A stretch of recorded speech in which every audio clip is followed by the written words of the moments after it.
Thank you so much for that very nice introduction.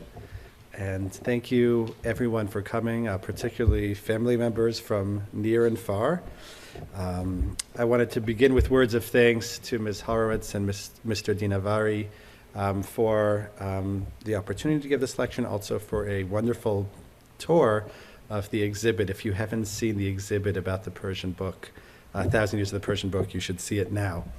I also must mention something personal about why I'm excited to be here.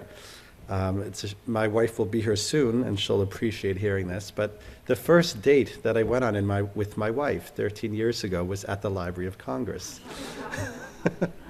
And apparently it works. So if you're looking for great date ideas, you can come to the library.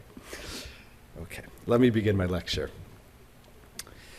So I wanted to begin talking about this Iranian Talmud, which is a misnomer if you know anything about the Talmud, by analyzing a very well-known phrase that we often use to think about Jews. And that is, Jews are the people of the book. Now, this is a common refrain. It has modern applications. Every year in the state of Israel, there is a massive book sale that used to take place for a week. It used to be called Book Week, but it became Book Month. And the phrase is, this is the week of the book for the people of the book. So this is an appellation that is connected to the Jewish people, the people of the book. But the history of the term is very interesting. It originally was not a Jewish designation. It was not something that the Jews thought of themselves to describe who they were, but in fact it came from the outside. It came from Islam and from an attempt to categorize different types of people in different religious groups that they encountered. In fact, it didn't only refer to the Jews, but it also referred to the Christians. And it was a way of saying that anyone who is connected to Scripture, who has a relationship with Scripture, has the special designation of a people of the book. Although this was what we call an etic designation, that means a designation from the outside, it became a native term that the Jews were proud of, to call themselves the people of the book. But in that process, it underwent two very interesting changes that I want to talk about today in order for us to appreciate what exactly the Iranian Talmud is. The first change is more obvious, and that is the question of which book is being referred to when we say that the Jews are the people of the book. Now, in the original designation, it referred to Scripture, the Bible, maybe the Torah, or maybe all sections of the Bible. But in fact, if you look historically at what the Jews focused on, primarily, what defined their religious life, their theology, their imagination, their culture, and which book merited the most, you could say, intellectual energy throughout the generations, that book is not the Bible, surprisingly, but is in fact the Talmud, or as it's normally known, the Babylonian Talmud. So that's the first change, so to speak, that the term underwent from Scripture, which of course is the foundation of everything for the Jews, but it then referred to the Talmud, which actually does define Jewish life and belief and living. The more interesting and perhaps difficult for us to understand transformation has to do with the word book. When we think about a book, we normally think, we have many examples here, of something that you have a bunch of pages that are bound in a codex form. That's the normal form of the book. Usually written by one author, maybe a few co-editors, and something that's a distinguishable object, a very good object that allows information to be transmitted. The Talmud, though, really isn't a book like that. Now, of course, the library has many editions, classic editions and others of the Babylonian Talmud, and you can point to a shelf or a series of shelves on which this book is held, but it's still not a normal sort of book. And that is for a number of reasons. The first reason is that the Talmud, although it is now a physical book, was originally oral, right? It's a representative of what the Jews refer to as oral Torah, right? The Torah that was handed down orally throughout the generations. And not only does it encapsulate this oral tradition, but in fact, when it was first composed, when it was first edited and redacted, it was done so orally. Now, this is very difficult for us to understand as people of the type, as Marshall McLuhan liked to refer to us, homo typographus. Because when we think about knowledge and how we access knowledge, we assume that there need to be words on the page, that there needs to be a book that we can hold in front of us on a desk. But in fact, an essential element of Jewish culture is this oral aspect, and the Talmud was composed orally from traditions that were oral traditions. So in fact, we have two transformations that occurred with that phrase, the people of the book. First of all, the book has changed in a sense from scripture to the Talmud. And second, we have a shift in terms of the book. Now, I will get back to that idea, but I want you to think about what this might mean when we talk about an oral literature that is a collection of different sources that are put together, that are fused together, and eventually written down in book form. I want to begin now with another question. I'll ask it rhetorically because it's a Talmudic question that will bring us into the aspect of geography that's going to be so important here. Now, again, I refer to the Talmud or the Babylonian Talmud. And the reason is that there are two Talmuds, in fact.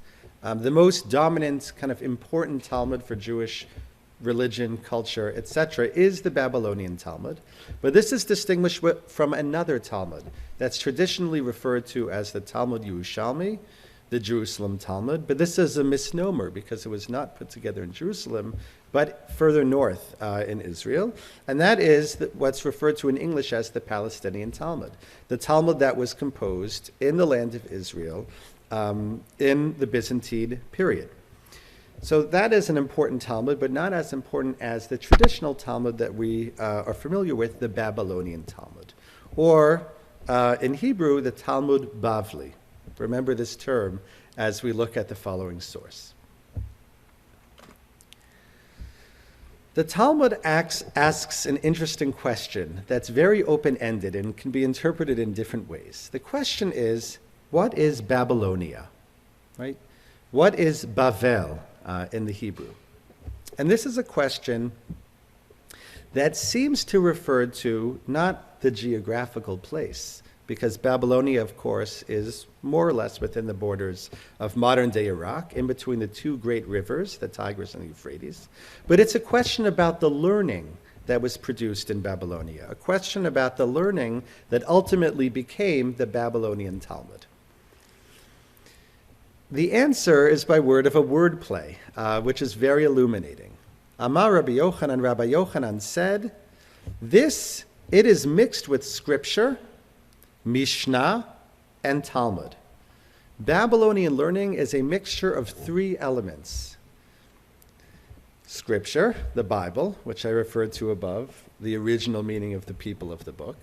Mishnah, which I translate here, is around 200 CE compendium of rabbinic law, the kind of basic textbook on which Jewish law from which Jewish law derives. And that book was written and composed, I should say, orally in the land of Israel at the beginning of the 3rd century. And Talmud, this learning that was kind of placed on top of the Mishnah, and in fact is a commentary on the Mishnah. So this Rabbi Yochanan, who actually was not from Babylonia, he was from Palestine, and there might even be a little bit of a dig at Babylonian learning, refers to Babylonian learning as mixed up. And the etymology is very interesting. Many of you probably know the etymology, the biblical etymology, of the word Babylonia, right, or Babel. We even use this word in English today. And the Bible tells us that in ancient times, the Tower of Babel, right, and that region received its name when the languages were mixed up, when there was a mixing up of tongues that occurred, from whence the word Babel. Rabbi Yochanan is saying that even Babylonian learning in his day, in the 3rd century of the Common Era, what ultimately would become the Babylonian Talmud, was also mixed up. It was a mixture of different elements. There is the biblical element, right? The base, the source of sort of everything. There is Mishnah and classical rabbinic learning from the land of Israel. And then there's the interpretive tradition that's built on top of this. Bavel, the word for Babylonia, is linked to the word balul, mixed, the mixture that it contains. This is an interesting idea, and it actually even has legal force in Jewish law. I'll give you a funny example. For those of you who know Jewish history, and especially Jewish intellectual history, you might know, as I mentioned earlier, that the yeshiva curriculum does not include much focus on the Bible. It doesn't include great focus on medieval Jewish poetry. There is single-minded focus on studying the Talmud. And this was actually true even in medieval France. A group of Jewish scholars known as the Tosafists were bothered by a seeming contradiction between this fact of the yeshiva curriculum, that people were focused on Talmud study, and another requirement that Jewish learning should be divided in a similar way to what we find here. We are told in Jewish tradition that learning must be divided between 3 pillars, right? Scripture, Mishnah, and Talmud. And in fact, people are just studying Talmud. How could this be? The Tosafists answered by citing this tradition and justified the yeshiva curriculum. And they said that when one studies Talmud, because it is this mixture of different parts, because it contains already within itself Mishnah, scripture, and the learning that was built on top of it, one can simply learn the Talmud and receive a comprehensive Jewish education. And this idea was still operative in Eastern Europe in the 19th century, and really even today in great yeshivot in America and Israel. Now I want to focus on another aspect of this statement, and that is the issue of geography. As much as the topic of this little snippet is the Babylonian learning tradition that became the Talmud, it's clear that there is a connection to geography. They don't simply call this, the question isn't simply what is Talmud, and this is based on a verse that uses the word Babylonia, but in fact the linkage between the learning, the Babylonian learning, and Babylonia is quite clear. They refer to Babylonian learning, as Babylonia. So there was a conception that the learning that was produced in Babylonia could not have been produced anywhere else. It could not have been produced in a vacuum, but it was intimately connected to Babylonia, to this place. Now, what is Babylonia? Let's ask that question as moderns. So as I said a few minutes ago, it's a geographic designation. It's within the boundaries of Mesopotamia, the 2 rivers, the Tigris and the Euphrates. But let's dig a little deeper when we think about that question, when we ask, what is Babylonia? What is Babylonia when the Talmud was produced? The Talmud was produced over a period of centuries, from the 3rd century of the Common Era until the 6th, or perhaps even the beginning of the 7th century of the Common Era.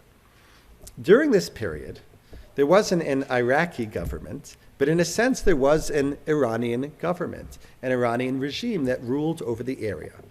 And this was the Sasanian dynasty.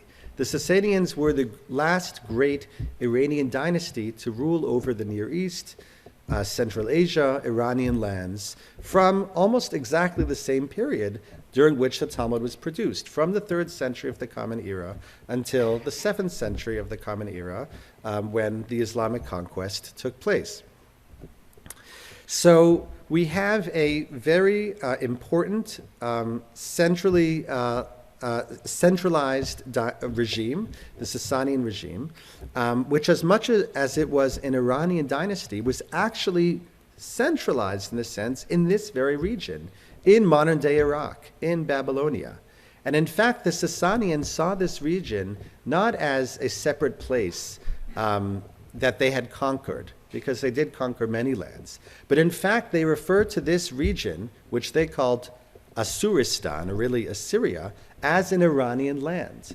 Right? This is not a foreign location that they conquered, but this is sort of the heart of the empire, even though it wasn't traditionally a place where Iranian languages were spoken. So we have the Talmud and Babylonian learning being produced in really the center of the Sasanian Empire, and in a place where rabbis, Babylonian Jews, came into constant contact with Sasanians, with royal Iranian figures, with bureaucrats, and also with regular Persian speakers. And that created a fascinating mixture, right? This idea of balul, mixture, that I want to talk about today, and I want to see the ways in which this affected the production of the Talmud itself. The first type of encounter that I want to talk about briefly is a religious encounter, an encounter between Jews in Babylonia and Zoroastrians. Zoroastrians were adherents to an ancient Iranian religion. According to the scholarly tradition in which I was trained, this is a religion that can be traced back to the 2nd millennium BCE, based on linguistic analysis of their scripture, which is known as the Avesta. So you have a fascinating phenomenon in which two ancient religions, Jews and Zoroastrians, are encountering each other. And as much as that encounter seems to have a certain gravitas and heaviness, some of our sources are actually quite humorous when describing these sorts of encounters. And I want to read one of them with you right now. A certain magus said to Amemar. A magus is a priest, as many of you know, the 3 magi in the New Testament, of the Zoroastrian religion. So he said to Amemar, which is the name of a Babylonian rabbi, from your waist upwards is of Ormazd. So the upper half of your body is the territory, we might say, of Ormazd. Ormazd was the good god, because Zoroastrianism was and is a dualistic religion that divides the world and the spirits of the world into good and evil categories. So this magus said to Amemar, from the waist and upwards is of Ormazd. From your waist downwards is of Ahriman. This is the region related to the evil spirit, Ahriman. So this was sort of the claim that the Zoroastrian priest presented to Ahriman, to Amemar, I'm sorry. Amemar, the rabbi, said to the magus, if so, how does Ahriman let Ormazd pass urine through his land? He has a very interesting quip here. He says you can't really look at the body as 2 separate parts, as if the upper part functions on its own and is the territory of the good spirit, and the lower part is another piece and functions according to its own rules of the evil spirit. But in fact, the body cooperates. The 2 halves of the bodies cooperate all the time. One drinks water, and later one urinates. And this shows that there is a collaboration between the two halves. It's a humorous source, but it actually gives us a certain insight into the kinds of theological debates that Jews might have with Zoroastrians. Jews, of course, are monotheists, and they assert time and again that there is one God that created and is responsible for the world. There might be things that seem to be evil in the world, and nevertheless we attribute those things also to the one and only God. While Zoroastrians would claim no. And there's a certain theological force to their argument. If you see evil things happening in the world, don't blame that on the good God. Blame that on an evil force that has reign in the world. So this is a humorous source that gives us an insight into one type of encounter between Jews and Zoroastrians, the ancient adherents of the adherents to the ancient Iranian faith. I want to look at another source briefly because it gives us 2 sides of one coin. The rabbis, as much as they knew about these intersections and these meetings between Jews and Zoroastrians, they were nervous at times that one community, the Zoroastrian community, should not influence the Jewish community and should not affect the Jewish community too deeply. So we have here a source that is rhetorically quite harsh, in which a rabbi, an important rabbi named Rav, says, "He who learns something from a magus is worthy of death." So on the one hand, this source gives us a sense of the concern the rabbis had and the desire the rabbis had to erect a fence between Jews and Zoroastrians, between rabbis and magi. But on the other hand, it gives us a sense of what actually was going on. You only need to make a statement like this if, in fact, there were encounters between the two groups, where, in fact, Jews were learning things from magi. To take a modern example, one would assume that you would not find a similar statement in Williamsburg, Brooklyn, against Hasidim studying with the local priest. And this is probably because the Hasidim in Williamsburg are not studying with the local priest. So there's no need to even make such a statement. This statement gives us both things. It gives us a sense that the rabbis wanted to erect boundaries between Jews and Zoroastrians, but also that these boundaries were being transgressed by Jews who wanted to study things from Zoroastrians. So the religious encounter is one type of encounter that it's worth thinking about. And we'll get back to some of those sources in just a minute to kind of broaden them. But another kind of encounter that's worth looking at are royal encounters. The royal encounters are very interesting for a number of reasons, one of which is geography. As I said before, Babylonia was really in the economic breadbasket and heart of the Sasanian Iranian Empire. And the rabbis would have seen various examples and reflections of that Sasanian Iranian power. In the exhibit, the 1,000 Years of the Persian Book exhibit that I just got to tour, there is a wonderful image of the Taki Kisra, which is a remnant, a ruin of a great Sasanian palace. There is no doubt that the rabbis would have seen this palace because it was located right in the heart of where they lived. And they would have seen perhaps even the Persian kings themselves. What's more interesting is sort of the way they imagine a certain closeness between some of the Persian kings. And not only that, that they imagine that some of the Persian kings were very similar to the rabbis and might even share similar interests. In this short little source, which is about a technical issue in law, we see an amazing thing.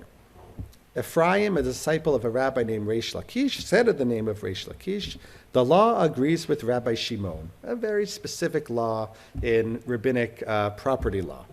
They said it in front of King Shapur, this law. He said, "Let us bring praise," using the Middle Persian word afrin, "to Rabbi Shimon. Let us bring praise to Rabbi Shimon because he is given a just and good ruling." To tell a story about the Sasanian king, a great king, this would probably be King Shapur I in the 3rd century of the Common Era, means that the rabbis, we might even say, identified or saw a certain closeness between the Sasanian king and the activities, the traditional Babylonian learning activities that they were doing. This idea of the Sasanian king being involved in some way in Jewish learning is so incredible and almost so hard to believe that later sources question whether this could have even been the case. And by the way, I intentionally crossed out the word rabbis. There wasn't a mistake in my slide to give you the sense that this would be something that would happen normally with a rabbi praising a ruling, and here it's a Sasanian king. Well, on the next slide, we get the other side of that story, where a rabbi says something and refers to King Shapur, but a later source says that can't really be King Shapur, but it must be a nickname for a rabbi. Rava said, Rava lived actually in the area of Machoza, which was right part of, you might say, the metroplex of the capital Ctesiphon. He said, "I am saying something that King Shapur did not say." So he's giving a certain rhetorical force to his argument, which doesn't need to concern us here. And then an anonymous voice in the Talmud says, "And who is he? Shmuel." meaning he must be referring to a rabbi because this is a rabbinic debate. And therefore, King Shapur must have been a nickname for Shmuel, who in other stories does indeed appear conversing with King Shapur I. Now, the Talmud contains these different oral traditions. So we have another version of this, which is common in oral cultures. Others say that it was Rav Papa who said, I am saying something which King Shapur did not say, meaning this story was not told about Rafa, but about his student, Rav Papa. And once again, there's an anonymous voice who says that could not have actually been King Shapur, and who is he? Rava. Because Rava, just like Shmuel, appears in a number of stories conversing and talking with the king, Shapur, but it's now Shapur II, a powerful king in the 4th century, and also even with his mother, which the Talmud refers to as Ifrahormiz. Her name has not been preserved anywhere else outside of the Talmud. So we see in this source that as much as there's a certain closeness, and even rabbis refer to King Shapur in their rabbinic debates, other voices aren't so sure if such a thing is even possible. How could this even be? I want to now take you on a rather entertaining tour of a similar pattern in which we get an insight into the way the rabbis thought about the Persians. And it also gives us a sense of the mixture of sources that we have in the Talmud.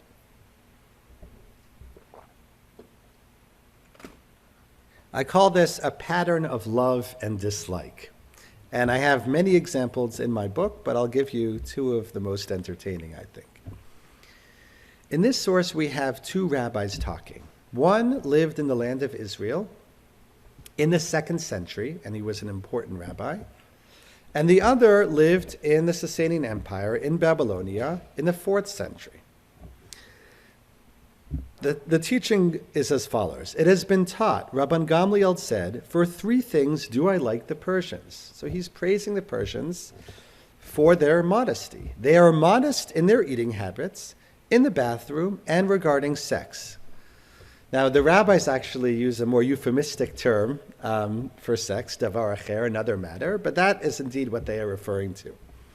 Then we have a citation of a verse from the book of Isaiah. It is written, I have summoned my consecrated ones. The Hebrew term is important, mekudashai. Isaiah, both the first half and the second half, often refers to the Persians. In this part, in fact, he is relating a prophecy in which the Persians play a very important role.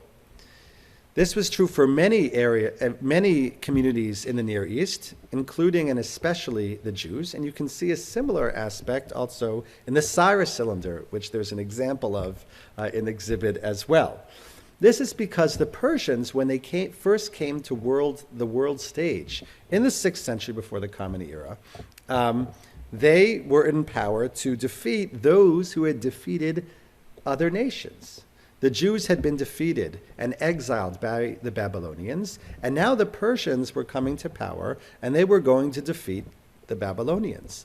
So therefore, Isaiah, in this prophecy, refers to the Persians as the consecrated ones of God, because they have a very important role in destroying the Babylonian enemy.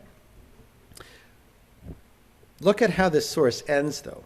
Rav Yosef taught, these are the Persians who are designated for purgatory. Quite a different attitude towards the Persian, very negative, in fact. And there's a very interesting, nuanced play that's taking place here that I want to just highlight. Rabban Gamliel, who lived in the land of Israel, which at that point was under Roman domain, and in fact the Romans had destroyed the temple in Jerusalem in the year 70 of the Common Era, he looked towards the Persians, and there are other sources similar to this, with a certain expectation. If only the Persians would come and defeat their longtime enemies, at this point it's the Parthians, I should say, defeat their longtime enemies, the Romans, and maybe Jewish sovereignty will be restored, the Jews will be able to be in the temple.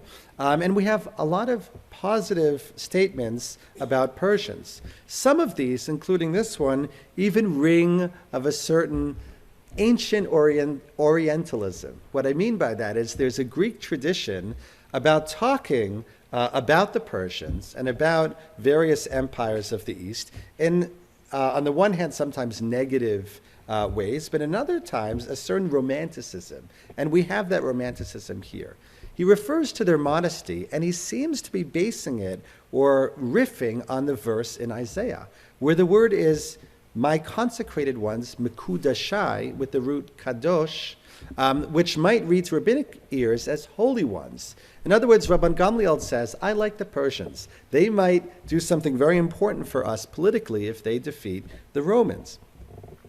But more than that, they have a certain holiness, which the verse in Isaiah, he believed, referred to. They are modest in various aspects. Rav Yosef said, you're misreading the verse. It's not referring to any sort of holiness of the Persians, but in fact it's referring to designation, which is sort of on the base level what that word actually means. They are designated for something. But Rav Yosef, who was an intimate observer of the Persians and lived in close proximity to them, did not have a positive thing to say about them, and he claimed that they were designated for nothing less than purgatory. Another fascinating source in which we find a similar attitude of the rabbis of the Talmud is about Cyrus. Cyrus was the first emperor of the Achaemenid Empire, which was the first great Persian empire. And Isaiah, right, this is in the second half of Isaiah, really from chapters 40 to 48, extolled Cyrus and sees Cyrus, as I referred to before, as having this very important role of beating the Babylonians, and not only that, allowing the Jews to return and rebuild the temple. In one verse, Isaiah even refers to Cyrus as God's Messiah. Rav Nachman bar Chisda expounded, what is it that is written, thus said the Lord to Cyrus, his anointed one, right? Using the word Mishicho, his Mashiach, from where we get the English word Messiah. The Talmud is not able to accept this statement that Cyrus is somehow a Messiah. What? Is Cyrus his Messiah? Rather, the Holy One, blessed is he, said to his real Messiah, who is apparently in some kind of occultation, I lodge a complaint with you concerning Cyrus. I said he shall build my house, and my exiles he will send forth. Yet he said, who is there among you of all his people? His God be with him. Let him go up to Jerusalem. The rabbis, who are very creative readers, decide that the only way to salvage this verse in Isaiah is to punctuate it differently. God is not referring to Cyrus as his Messiah, right? It's almost like the semicolon in English, which can just work magic on language. You need to read as follows: thus said the Lord to his appointed one. It works better in the Hebrew. Regarding Cyrus, who has been a great disappointment and has not actually lived up to the important historical task that was given him. So we have a certain pattern here, and there are other examples that are similar to this, in which rabbis from the land of Israel, or a source from the land of Israel, like the book of Isaiah, has very positive things to say about the Persians, about Persian rulers, about even Persian culture and modesty. And then, time and again, there are Babylonian voices, rabbis who lived in the empire, who weren't able to suffer a praise of the Persians and had to respond that in some way they are negative, they're not as good as you think they are, this sort of thing. So first of all, this is an interesting phenomenon, right? That we might say that absence makes the heart grow fonder, but proximity breeds contempt. And because they saw the regular goings on of the regime, of the government, they had complaints like people who live in places all over the world do. In fact, if we were to compare the situation of the Jews in the Sasanian Empire in terms of persecution and religious freedom, and the Jews under the Romans and even the Byzantines, the Jews in the Sasanian Empire fared far better. In fact, there's very little evidence of any persecution, and part of the flourishing of the Jewish community there might even be connected to the tolerance of the Persians. But nevertheless, we have this phenomenon in which sources, right? Remember, the Talmud is made up of different kinds of sources, which came from the land of Israel, which are absorbed into a new textual edifice, right? And this is how this sort of oral book works, are then responded to and reworked, or not allowed to sit alone as they come into the fabric that becomes the Talmud. My last text, I want to return to that funny little story about Amemar and the Magus, to say something also about sources, but also something about really what's going on when we think about the Talmud. Now, I didn't give away at the beginning of the lecture the reason why I refer to an Iranian Talmud. Right? I told you that the Talmud is traditionally referred to as the Babylonian Talmud, and this is connected to the geography. The reason why I have invented this term, Iranian Talmud, is because I think it gives a certain sense of the significance of the location of the geography and the cultural geography, we might say, in which the Talmud was produced. Now, certainly Babylonia, the fact that it was made in Babylonia was significant, but what might be even more significant was the Sasanian Empire, was Iranian rule, was the sense that the Talmud was written while Jews and rabbis were encountering Persians and maybe Sasanian officials, Zoroastrian priests, and therefore the Iranian Talmud, this Iranian aspect, although it's not captured in a traditional term of the Talmud, is very significant.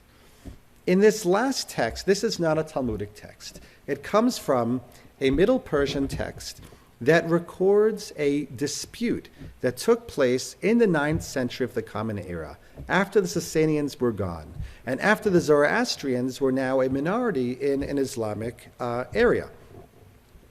In fact, Abbasid is the name of the caliphate at this time. And there was a very famous caliph named Al-Mamun, who lived in the 9th century and apparently held disputations before him. This disputation describes an encounter between a Zoroastrian, whose name is Adur Farbad, and a Zoroastrian convert to Islam named Abalish. So the text, because it's written from a Zoroastrian perspective, refers to him as Abalish the Accursed. And in a way, it's sort of the mirror image of the story we read about Amemar and the Magus. It has to do with a belt. The Zoroastrians have two sacred garments that they wear. They wear a sudra, which is a special kind of shirt, and a kustig, which is a special belt. And the last question in this debate concerns the kustig. The seventh question was this: why do you tie the kustig? This is the convert to Islam asking the Zoroastrian priest. For if there is merit in tying the kustig, then asses, camels, and horses, who night and day have a belt tied 7 times tightly around their bellies, will go to heaven before you. So he uses a little humor in questioning the religious significance of such a banal instrument as the belt. The Mobed, the priest, said, I will make it clear. We say as we believe in 2 origins, that this is made visible on our bodies. Ormazd share is the light in paradise. In the same way, all that is in the upper half of the body, such as hearing and smell, the place of wisdom, the soul, the mind, thought, intelligence, perception, inborn wisdom, and that acquired through hearing, is the place of the gods, and the Marispans, which are these positive deities that are under Ormazd's rule. The lower half is like a place of stench and pollution, the bladder and excrement. Notice that sex is not negative in the Zoroastrian conception, but it's simply a place of waste. And the stench is like the lyre and place of Ahriman and the demons. The kustig makes a boundary on the bodies. That's what the belt does, which is why it is called kustig. For by it is shown that the body clearly has 2 sides or provinces. This is the Middle Persian word kust. In the same way, and pardon the bathroom humor, but it's part of the text here, if you, referring to Abalish and those of his ilk, meaning Muslims, squat somewhere, from the urine it is shown. I'll explain what this means in a second. So this kustig is in fact a dividing wall. This is a fascinating polemical text. There's elements of humor, but it also makes a very clear point. The Zoroastrians, once again, were dualists, as opposed to Muslims, who are staunch monotheists. And the way that the Mobed, that the Zoroastrian priest, proves that there's a dualism at work is because there are, in fact, two different things that go on in the lower and upper parts of the body. The upper part of the body is a place of intellect, of sense, of all these positive aspects. And the lower part of the body, and this is emphasized 2 times, is a place of waste, as we all know. In fact, it refers to urine in a similar, though opposite way, of the source, the Talmudic source that we read earlier with Amemar and the Magus. In fact, he might even be referring to Muslim practice, where he says that he refers to you, a plural you, because Muslims also acknowledged that urine is an impure substance and it has to be dealt with properly. So we have a nice polemical text. But we also, in my closing words, have something interesting that's going on as well. This text really strongly mirrors our Talmudic text.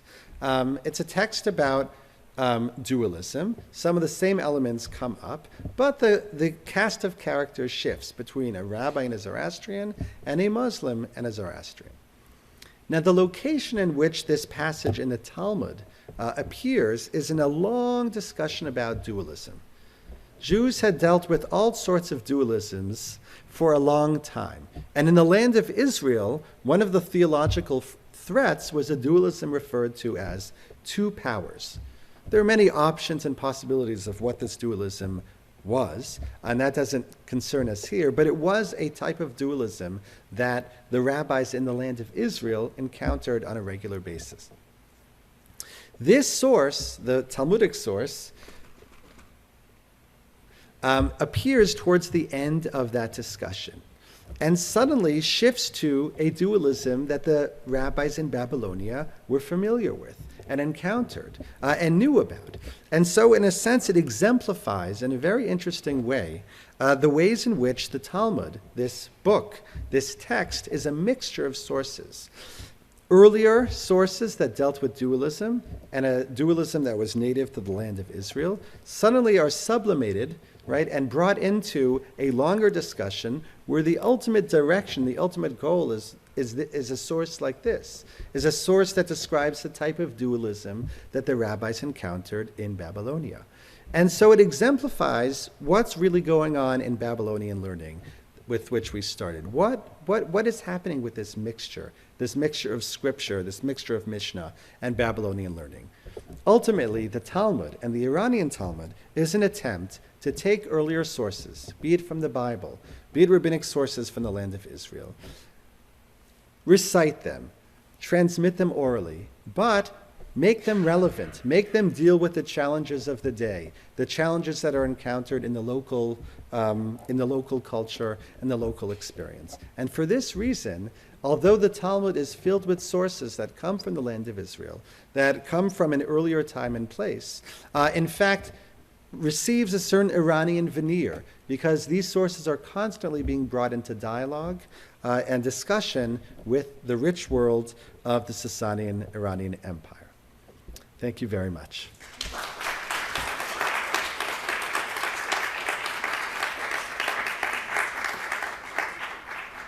And of course, if anyone has questions. So this dualism, meaning this dualism, the Zoroastrian dualism, it's a belief in 2 spirits that created the world. In fact, the good spirit created the regular world in this conception, and the good spirit is referred to as Ormazd, which literally means Lord Wisdom. And the evil spirit attempts to destroy this good creation. The theology is much more complicated, but he's placed certain enemies in this world. Mosquitoes, for example, are part of the force of the evil side, while the good spirit created good things like human beings, like cattle, like water, like fire, which is venerated in this religion. So basically, it's an attempt to kind of divide the world into two halves. Though there's also a mixture in between, which is an important idea that they need to deal with, but it's basically good, evil, and a mixture of good and evil. Yes?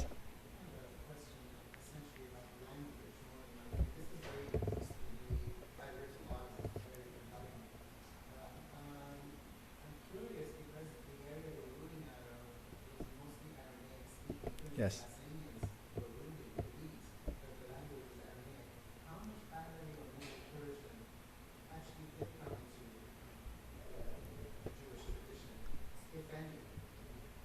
Yes.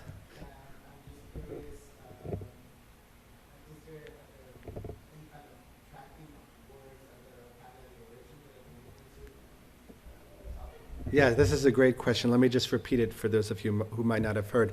The question is that the Talmud is written, first of all, composed in Aramaic, and also in a region where the dominant language is Aramaic. As much as Persians living there were speaking Persians, there were all kinds of communities like Christians, like Mandaeans, like Jews, who spoke Aramaic. So the question is, to what extent do we find Persian words in the Talmud? The answer is we're still counting them because we have better and better access to manuscripts all the time. But the number is not gigantic, something in the vicinity of 350, 400. Now this is far less than the other rabbinic example from the land of Israel, where we have thousands of Greek words that entered into midrashic sources, into the Palestinian Talmud, which I referred to. But nevertheless, there's something we need to take into account.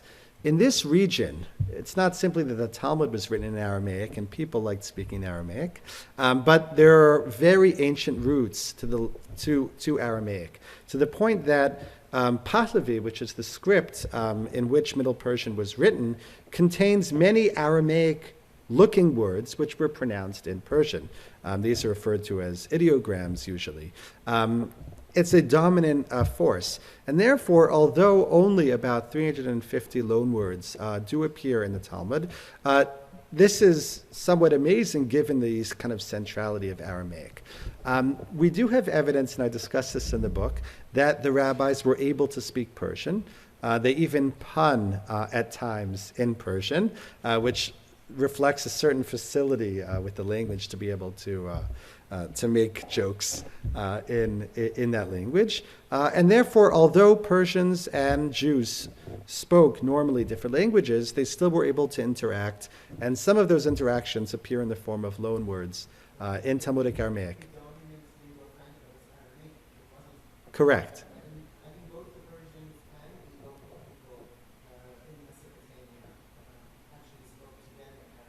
Yes. Yeah, seems to be the case.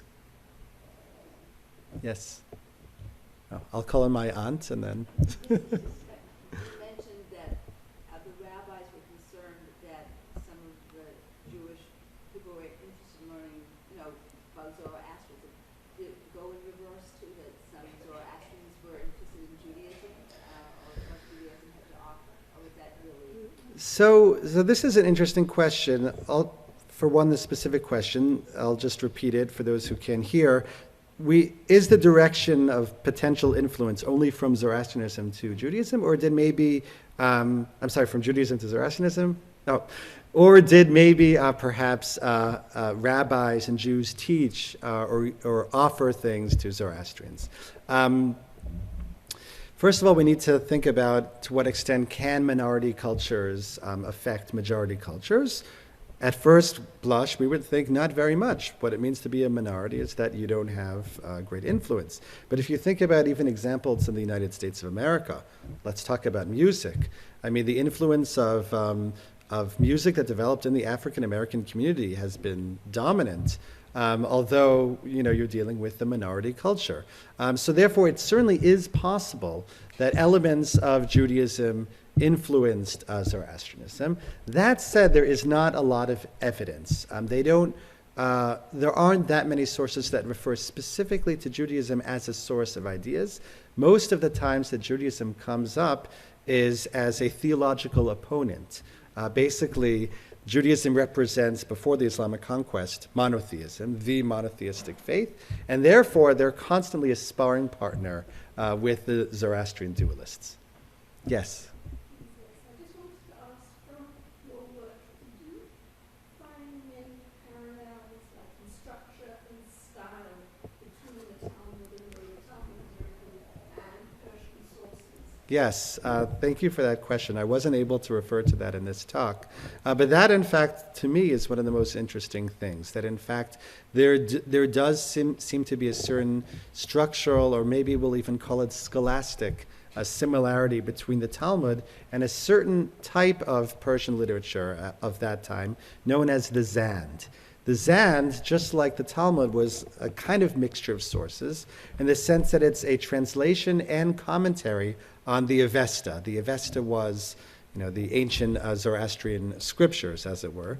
And within that Zand, which was composed more or less in the Sasanian period, you find the types of debates that strike someone who studies Talmud most of the day as very familiar. There are debates, conceptual debates, a dialectical style. Some of the even topics are similar, topics relating to purity, the impurity of corpses, how to imagine the movement of impurity in three-dimensional space, and even the type of combativeness that you get in scholastic cultures is there as well. So yes, that's definitely an element that's significant here. Yes?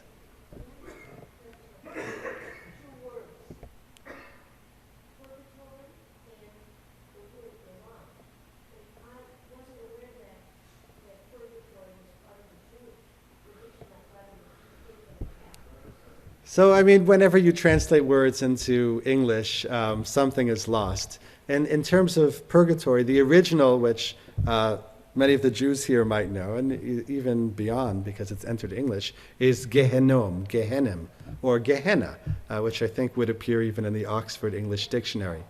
That is a type of hell. Yes, thank you. So that's the word I was referring to there. In terms of the word Iran, Iran is a fascinating. Yes, it's a convenient translation, but you're right. I should be.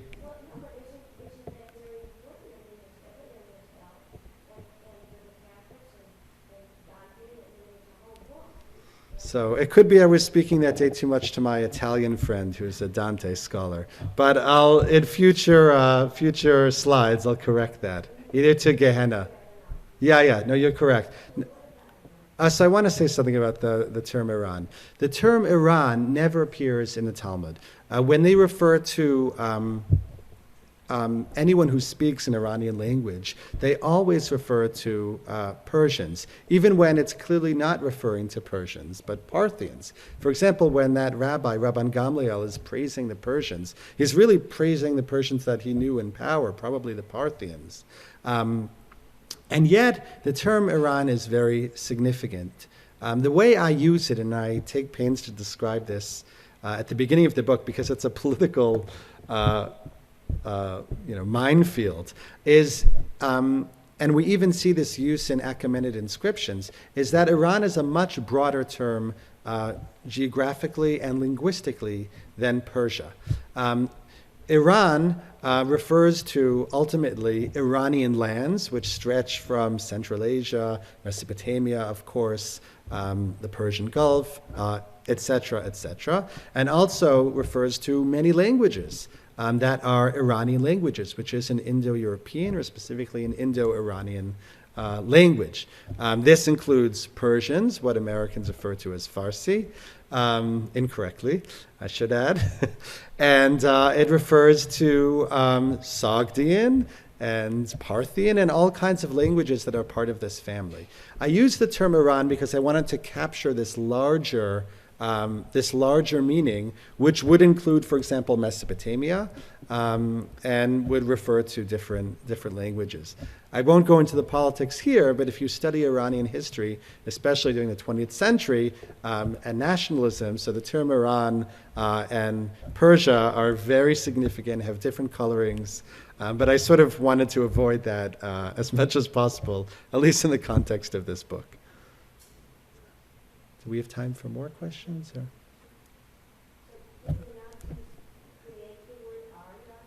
No, not at all. I think I would use the word co-opted or even bastardized the term. The term Aryan is a linguistic, originally is a linguistic category. The Achaemenids and also the Sasanians referred to themselves and the region as Iran, which basically means Aryan. I don't know that much about the Nazi history, but the Nazis took this term, which is really just a technical term for a linguistic and cultural group of civilizations, and they used it as a term, a racist term, to refer to a master race, that the true master race was the Aryan race. Now, of course, German is an Iranian language. One of the examples that we heard during the tour was the word for daughter, for example, duchtar. You can even see this in English as well, that GH and daughter at one point was pronounced in English. So German is an Indo-Iranian language, and it's connected, to this civilization, but the Nazis sort of abused this term and used it racially. Thank you very much. This has been a presentation of the Library of Congress. Visit us at loc.gov.